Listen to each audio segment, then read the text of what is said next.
कुछ एक ऐसे फल है जो आपके बढ़े हुए प्रोस्टेट को कम कर सकते हैं। जी हाँ, हरे कृष्णा सभी को। जब भी उम्र 60-65 साल के ऊपर जाना शुरू होती है ना पुरुष भाइयों की, तो उनमें एक बहुत ही कॉमन समस्या पैदा हो जाती है जिसका नाम है BPH, benign prostatic hyperplasia. Benign मतलब नॉन कैंसरस। ये नॉन कैंसरस होता है बीपीएच, ये कैंसर नहीं होता है। प्रोस्टेट कैंसर वो अलग होता है, उसमें जब पीएसए लेवल बढ़ते हैं तो प्रोस्टेट कैंसर होता है, लेकिन ये बेनाइन होता है, non cancerous growth of prostate cells. आपके प्रोस्टेट के अंदर ना सेल्स होते हैं, उनकी ग्रोथ होना शुरू हो जाती है, नॉन कैंसरस। फिर रिपीट करो, कैंसरस नहीं होता है बीपीएच, ठीक है। बस हर दिन मेरे अंदर, हर पुरुष के अंदर प्रोस्टेट का size day by day that increases.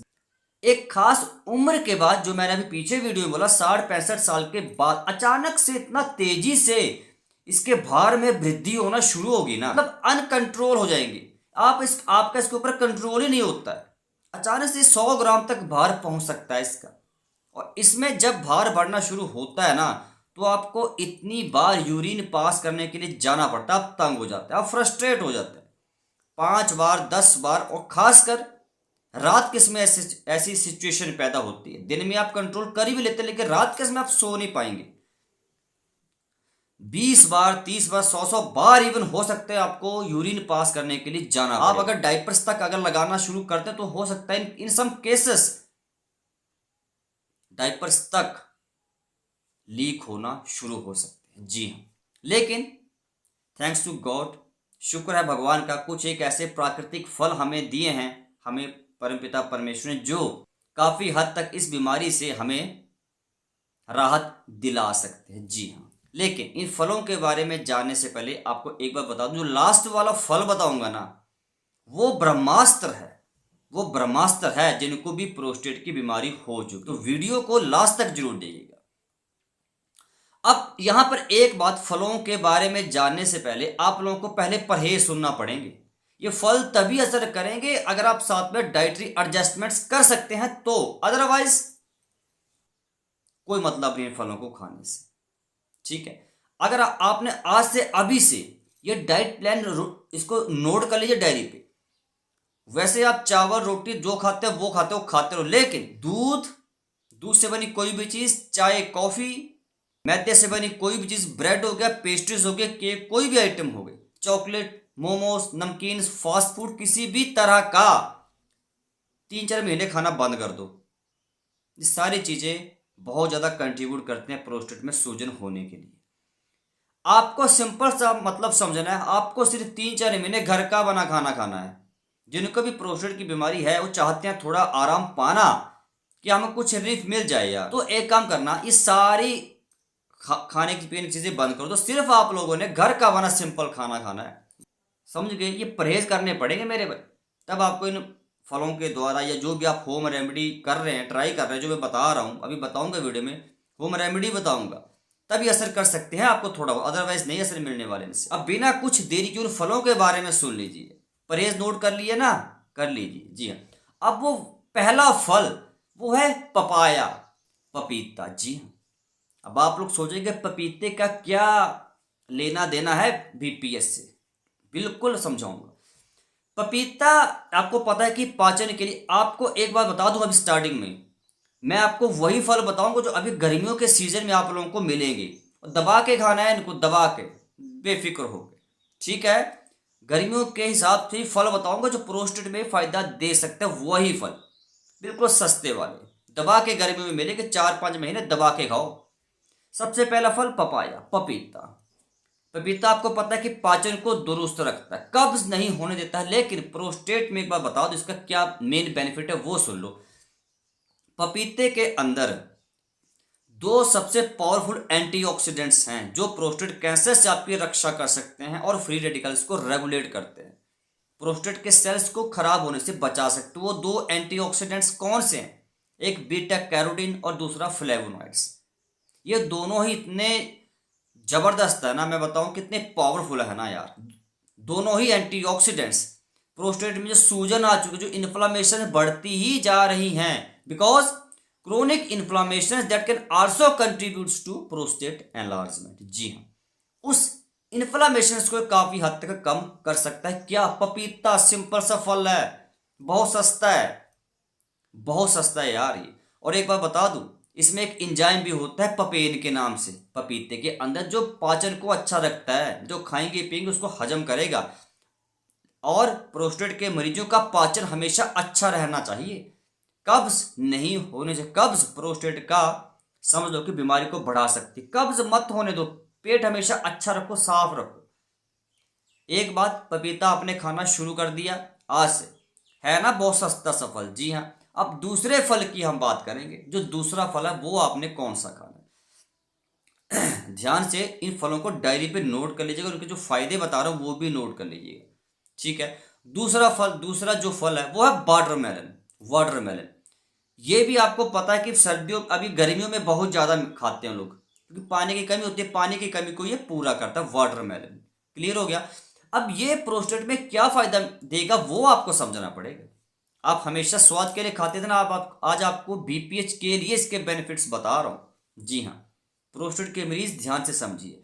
इसमें वाटरमेलन में सबसे ज्यादा वाटर कंटेंट होता है, सबसे हाई कंटेंट होता है पानी का। इसमें पानी जितना शरीर के अंदर जाएगा, प्रोस्टेट के मरीजों की खासकर मैं बात कर रहा हूं, तो जो टॉक्सिन्स शरीर के अंदर इकट्ठा होना शुरू हो चुके हैं, स्टार्ट्स टू फ्लश आउट, वो टॉक्सिन्स फ्लश आउट होना शुरू हो जाते हैं।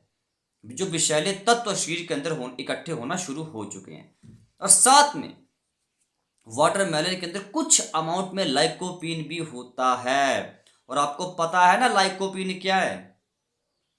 पता है ना, लाइकोपीन सबसे जबरदस्त एक चीज है मेरे भाई, सबसे जबरदस्त एंटीऑक्सीडेंट है। ये तो रामबाण है, चूक औषधि, सुदर्शन चक्र है मेरे भाई। प्रोस्टेट का एक समझ लो कि रामबाण अचूक फल है ये, जिसमें लाइकोपीन हो। तो आज से आप लोगों ने वाटरमेलन का इस्तेमाल ज्यादा से ज्यादा शुरू कर दे। गर्मियों के हिसाब से फल बता रहा हूं मैं, 2 दिन बाद इसी बात को रिपीट कर दे, जो सस्ते हैं, जो वाकई में आपको बेनिफिट्स दे सकते हैं, रिलीफ दे सकते हैं। अब तीसरे फल की ओर हम बढ़ेंगे। जो तीसरा फल है, इस तीसरे फल के बारे में बताने से पहले आपसे एक छोटी सी रिक्वेस्ट है, इस वीडियो को लाइक शेयर कर दीजिए, चैनल को सब्सक्राइब कर लीजिए और अपने इस भाई बेटे का, पंकज का सपोर्ट कीजिए। बिना पैसे के आपको सब कुछ बता रहा हूं, इतना तो आपका फर्ज है ना। वीडियो, चैनल तो सब्सक्राइब कर ही सकते हैं यार, इतना तो सपोर्ट कर दो अपने इस भाई का। बिना पैसा, कोई पैसा ले रहा हूं मैं, तब भी आप बिना पैसे के ज्ञान दे रहे हो, कोई नहीं समझाता इतने बारीकी से, ठीक है। अब वो तीसरे फल की ओर बढ़ेंगे जो सबसे टॉप क्लास है, बहुत पावरफुल है, दैट इज लेमन, नींबू। अब आप सोचेंगे हाँ हमें पता था, हम पीते थे। नींबू के अंदर सबसे ज्यादा क्या होता है? Vitamin C. और विटामिन सी आपकी इम्यूनिटी, इम्यून पावर को बहुत जल्दी जल्दी बूस्ट करती है। और प्रोस्टेट के मरीजों की एक बात बता दूं, आपकी रोग प्रतिरोधक क्षमता ज्यादा होनी चाहिए, बढ़नी चाहिए, अदरवाइज प्रोस्टेट की बीमारी और बढ़ सकती है। शरीर की बीमारियों से लड़ने की क्षमता ज्यादा होनी चाहिए पुरुष भाइयों आपकी 60-65 साल के बाद। तो जितने भी खट्टे फल हैं, सिट्रस फ्रूट्स हैं, वो आज से एटलीस्ट लेना शुरू कर दी। सर्दियों की बात नहीं कर रहा हूं मैं, गर्मियों की बात कर रहा हूं। नींबू ज्यादा गर्मियों में ही यूज किया जाता है, नींबू पानी, लेमन वाटर, ठीक है, समझा की बात। और इसमें चांसेस हाई हैं कि आपकी स्वेलिंग, इन्फ्लेमेशन को रिड्यूस कर सके लेमन वाटर।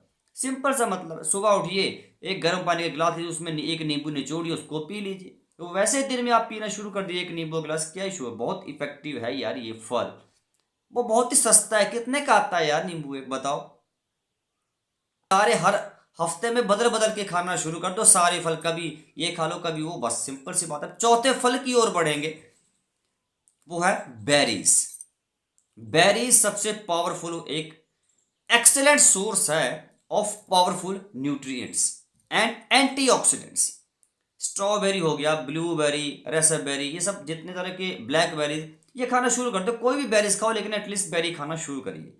मैं फिर रिपीट करूँ, एक्सेलेंट सोर्स है पावरफुल एंटीऑक्सीडेंट्स। और आपको पता ना, एंटीऑक्सीडेंट्स ही हैं जो आपके प्रोस्टेट के सेल्स को खराब होने से बचा सकते हो, और कोई चीज नहीं है मेरे भाई। समझा गई ना बात? तो आज से आप लोगों ने बेरीज खाना शुरू कर देने हैं। और जो भी प्रोस्टेट के मरीज अगर बेरीज खा रहे हैं, ये समझ लो कि आप चांसेस को बढ़ा रहे हैं कि प्रोस्टेट का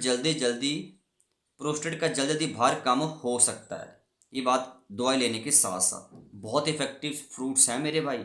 इन बेरीज को हल्के में लेने की गलती मत कीजिए। दिन में वैसे एक मुट्ठी भर बेरीज खा लो, या आप लोग वैसे ही इसका स्मूदी बना लो, लेकिन एटलीस्ट बेरीज यूज करिए। अब बढ़ते हैं नेक्स्ट फ्रूट की ओर, जिसका नाम है पोमीग्रेनेट, अनार। अनार तो इतना जबरदस्त है ना। देखिए, प्रोस्टेट के मरीज को कमजोरी होना कई बार शुरू हो जाती है, उनको वीकनेस फटीग समस्या होना शुरू हो जाती है। तो उनमें एक काम करना, जब भी अगर आपको प्रोस्टेट में कमजोरी की फीलिंग हो, देखिए नॉर्मल है, हर किसी बीमारी में कमजोरी तो आती ही है, ठीक है। जब भी आपको वीकनेस कमजोरी महसूस हो तो अनार का जूस पीना शुरू कर दो। क्यों? क्योंकि अनार के जूस में फ्लेवोनॉइड्स और पॉलीफेनोल्स, दो पावरफुल एंटीऑक्सीडेंट्स हैं जो इसको बहुत ही ज़्यादा शक्तिशाली बनाते हैं, खासकर specially for prostate patients, for benign prostatic hyperplasia problem. और अनार, एक अनार 100 बीमार, ये कहावत पुरानी सुनी होगी आप लोगों ने ना, एक अनार 100 बीमार, लेकिन ये सच्ची कहावत है। बूढ़े बुजुर्ग ऐसे नहीं कोई बात बोलते थे। तो आज से आप लोगों ने अनार का इस्तेमाल करना शुरू कर दें, अनार का जूस पी लें और चांसेस बढ़ सकते हैं। इससे मैं फिर रिपीट करूँ, अनार सबसे टॉप क्लास है, टॉप फ्रूट है। इससे चांसेस काफ़ी हाई हो सकते हैं कि आपके प्रोस्टेट में सूजन जो आ रही हो कम हो सकते हैं। साथ में जो यूरिनरी फंक्शंस है, जो आपको डिस्कम्फर्ट हो रहा है, पेशाब बहुत ज़्यादा आ रहा है, पेशाब पास करने में आपको प्रॉब्लम्स हो रही है, ठीक है, आपको बहुत ज़्यादा जोर लगाना पड़ रहा है पेशाब को निकालते समय, तो इन प्रॉब्लम से आपको काफ़ी हद तक छुटकारा दिला सकता है एक अनार 100 बीमार। अब लास्ट फल, last but not the least fruit. Video को स्टार्टिंग में बताया था कि जो लास्ट वाला होगा वो सबसे अचूक है, सबसे बड़ा ब्रह्मास्त्र है प्रोस्टेट के मरीजों के लिए। ये आपको ध्यान से सुनना पड़ेगा। सबसे टॉप क्लास है, वो है टोमेटो। जी हाँ, टमाटर। इसको सब्जी बोलो, फल बोलो, जो मर्जी बोलो ना वो, लेकिन टमाटर है सबसे टॉप क्लास है। तब बैक पेन हो गई है मुझे ना बैक पेन हो गया थोड़ा, पीठ में तो हल्की सी दर्द है, फिर भी वीडियो बना रहा हूँ। पीठ में दर्द है फिर भी आप लोगों के लिए वीडियो बना रहा हूँ, ताकि आप समझें यार। चलो पीठ दर्द है, कोई बात नहीं, ठीक हो जाएगा यार हमारा, 2-4 दिन में, कोई इशू नहीं है। लेकिन एटलीस्ट आप प्रोस्टेट से रिलीफ पा सके, इसलिए वीडियो बना रहा हूँ यार, हर दिन वीडियो बना रहा हूँ। फिर भी आप नहीं देख रहे हैं, अपनी जिम्मेवारी समझो, अपना फर्ज समझो मेरे भाई, ठीक है ना। अब लास्ट पर फ्रूट जो मैं बता रहा हूँ, फल बोलो, सब्जी बोलो, जो बोलना है वो, but at least you have to use tomato. टमाटर के अंदर भर भर के लाइकोपीन है, भर भर के लाइकोपीन है मेरे भाई। लाइकोपिन बता चुका हूँ आप लोग को ऑलरेडी, थक चुका हूँ कि लाइकोपिन सबसे इफेक्टिव एक ऐसा पावरफुल एंटीऑक्सीडेंट है, बहुत जल्दी आपके प्रोस्टेट को कम कर सकता है, पेशाब से जुड़ी समस्या उनको कम कर सकता है, प्रोस्टेट कैंसर से आपकी रक्षा कर सकता है। तो आज से टमाटर खाना, चाहे टमाटर वैसे खा लो, लेकिन ज़्यादा बेनिफिट्स मिलेंगे आपको प्रोसेस्ड फॉर्म में, मतलब पका के खाओ, ठीक है, और या तो उसका जूस बना कर पी लो। अब लास्ट में एक चीज़ आपको बोनस टिप बता दूं, कद्दू के बीज अगर प्रोस्टेट का मरीज नहीं खा रहा है तो अपने शरीर का खुद नुकसान कर रहा है मेरे भाई। कद्दू के बीज, पंपकिन सीड्स, अगर प्रोस्टेट का पेशेंट नहीं ले रहा है तो अपना नुकसान खुद ही कर रहा है। कद्दू के बीज में सबसे ज्यादा जिंक है, जिंक प्रोस्टेट की खुराक है। जैसे हमारी खुराक है ना साग सब्जियां, हरी पत्तेदार सब्जियां, मांस मीट अंडे हमारी खुराक नहीं है। हमारी खुराक है सिंपल दाल रोटी, साग सब्जियां, हरी पत्तेदार सब्जियां मेरे भाई। कद्दू के बीज खाओ, उसमें जिंक है, जिंक प्रोस्टेट की खुराक है। जिंक 200 मैं कह रहा हूँ 1000 साल तक जवान रहेगा जो भी कद्दू के बीज पुरुष भाई खाना शुरू कर देगा, जिनकी उम्र 60-65 साल के ऊपर है मेरे भाई। तो आज आप लोगों ने पंपकिन सीड्स लेना शुरू कर, दिन में कितने खाने हैं, सिंपल है, 10-15 ग्राम खा लो, बहुत है, सफिशियंट है। अगर वैसे नहीं खा सकते आप तो इनका पाउडर बना लो और चाय बना कर पी लो। एक बड़ा गिलास 250 मिलीलीटर का, 250 मिलीलीटर का पानी का गिलास लो, मर्तबान में डालो, दो जो आपने चम्मच बनाए हैं, दो पाउडर, 2 चम्मच उस कद्दू के बीज का पाउडर लो, उसमें उबालो, पी लो, शहद डाल के पी आओ क्योंकि कद्दू के बीज सबसे ज़्यादा बेनिफिट्स देते हैं प्रोस्टेट में, प्रोस्टेट की बीमारी में, क्योंकि सारा कुछ कवर कर देता है ना यार। ये प्रोस्टेट के मरीजों में प्रॉब्लम क्या सबसे बड़ी, प्रोस्टेट में सूजन आ गई है, वो सूजन कम नहीं हो रही है, पेशाब 20-20 बार 100-100 बार है, उसको काफ़ी हद तक मैनेज कर सकता है कद्दू का बीज मेरे भाई, हल्के में मत लो। फर्टिलिटी को बूस्ट करता है ये कद्दू के बीज। तो आज आप लोगों ने कद्दू के बीज खाना इस्तेमाल शुरू कर देने, आज से अभी से कर दो, आपको काफ़ी रिलीफ देखने को मिल सकता है इससे मेरे भाई। अब लास्ट में होम रेमेडी सुन लीजिए। आपको बताया हूँ, कल परसों वीडियो मैंने उसमें बताया कि कंचनार की छाल का काढ़ा पीना शुरू कर दो। 10 ग्यारह 10 ग्राम ले लो कंचनार की छाल, पानी में उबालो, उसको पीना शुरू कर दो। बीच में गोखरू मिला लो अगर पेशाब करने में कठिनाई है। ठीक है, अगर पेशाब आपको वैसे ही ज़्यादा आ रहा है तो गोखरू मत मिलाओ, सिंपल सी बात है, इसमें क्या ऐसी परेशानी वाली बात है यार। समझ गए बात को ना। तो सब कुछ एक ऐसी चीज़ें हैं जो आपको फॉलो करना पड़ता है। तो जो फल बताए ना यार, इनको लाइटली मत लीजिएगा। खाने का तरीका बता दूं, आज जैसे सोमवार हफ्ते में 7 दिन हो, सातों के 7 दिन अलग अलग फ्रूट खाओ। जैसे सोमवार को आपने बेरीज खा लिए, मंगलवार को आप लोगों ने टमाटर खा लिया, टमाटर का जूस पी लिया, बुधवार को आप लोगों ने अनार खा लिया, उसके बाद आप लोगों ने पपीता खा लिया। ये सारे मतलब हर दिन बदल बदल के खाओ, एक दिन नींबू पानी पी लिया। ठीक है, कोई ऐसी कंफ्यूज होने वाली बात नहीं है, मतलब बदल बदल के आपने फल खाने हैं। और जो आपको डाइटरी एडजस्टमेंट्स मैंने बताए वो डाइट में मॉडिफिकेशंस कर लीजिएगा मेरे भाई। वो हर किसी बीमारी में आपको डाइट तो अच्छी लेनी ही पड़ती है यार। दवाई जो ले रहे दवाई लेते रहो, डॉक्टर के पास रेगुलर अपना हेल्थ चेकअप्स कराते रहिए, उसको मिस मत करना। ठीक है, और साथ में डाइट आप लोग ये सब फ्रूट्स ऐड कर सकते हैं अपनी डाइट में बिना किसी डर के। मिलता हूँ कल की वीडियो में, तब तक के लिए हरे कृष्ण।